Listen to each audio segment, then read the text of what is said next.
Hey, welcome back on this Mayor Monday. This morning we're talking with the mayor of Sandy. He's been an outspoken figure throughout the pandemic, urging Oregon Governor Kate Brown to keep our local businesses open. Mayor Stan Pulliam has also expressed outrage after it was revealed the state would tax our stimulus payments. Mayor Pulliam joins us live right now to tell us what he hopes happens next. Good morning to you, Mayor.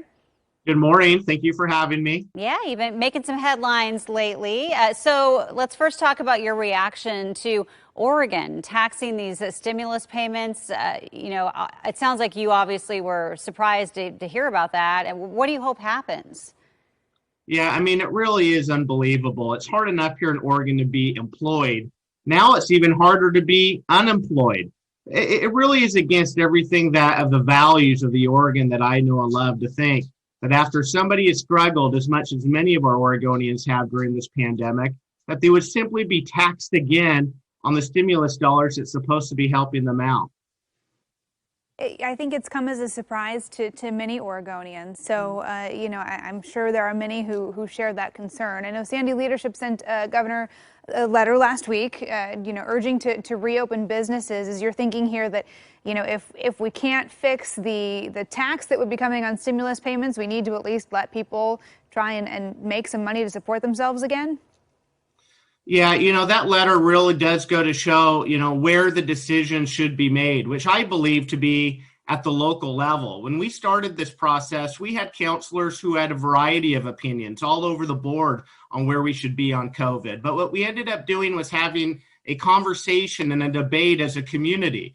We had the opportunity for local business owners to talk to counselors, and then we were able to talk and come to a consensus as a council, which ended up in this letter to the governor calling on these businesses to open in a safe way that helps prevent the further spread of COVID.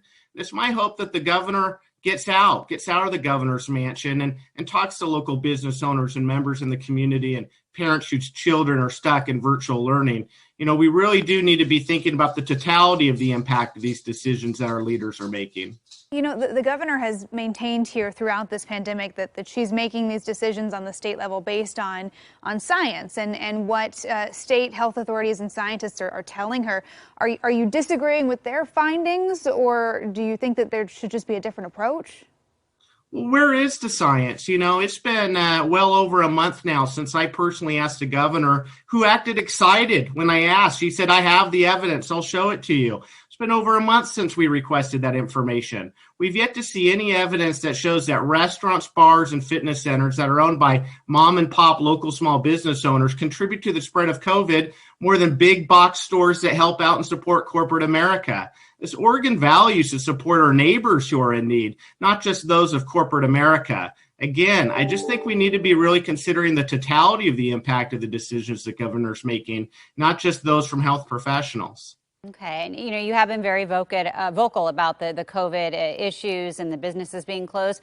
You've also been vocal about what you've been seeing in your neighboring city, Portland. You spoke on Fox News recently about Portland starting to look like a completely different city. I mean, what are your thoughts on what's happening in say, downtown Portland? And what do you think needs to happen to change things?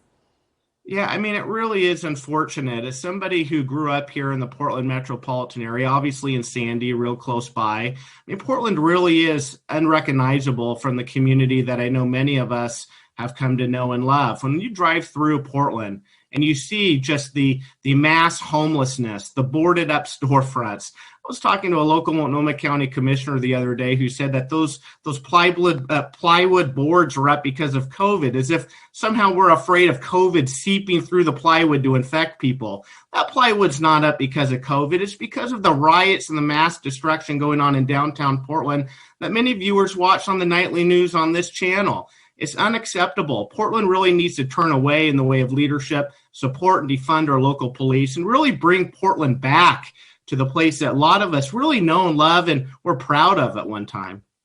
Well, I know in trying to help our small businesses through all of this tough time, I know you've been looking at ways to do that in Sandy. You recently passed the Outdoor Structure Grant Program, trying to really give these businesses the means to at least be open and operating within current guidelines. So what should businesses know about some of the resources there?